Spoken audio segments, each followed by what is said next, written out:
When you talk to builders, I don't think they think about wind very much. When they think about a well-built house, you want a floor that's rigid and doesn't squeak, and the high-quality builders will put in more nails and glue and do more to help with that. But wind isn't really on their radar. As Barrie rebuilds following Thursday's tornado strike, one expert is warning decisions made during construction could be amplifying the damage we see during major weather events.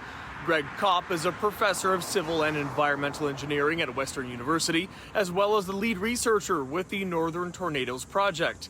He just returned to London after leading a team to inspect the damaged homes in southeast Barrie. What did you observe while you were in Barrie? Where do we stand on how the buildings are built? When it comes to wind, I don't think the building code thinks about wind nearly as much as it probably should.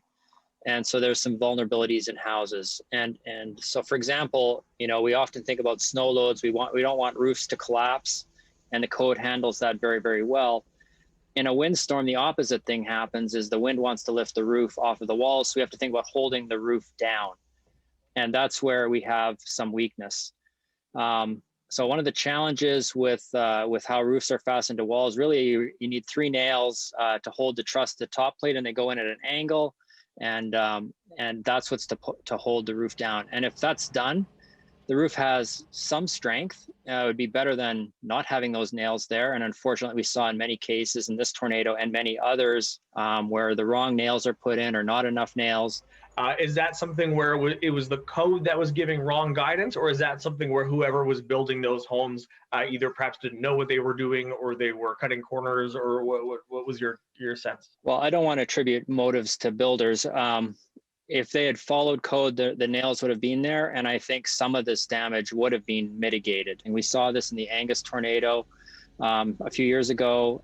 We've seen this in other parts of Canada as well. And so it's I think quite a common issue. Are our homes generally still safe from the day-to-day heavy wind that we get? Yeah. Cobb says he'd like to see hurricane straps added to the building code, essentially small pieces of metal just a few centimeters long that, combined with nails, are significantly stronger and also cost-effective, adding just a few $100s to the cost of a new home.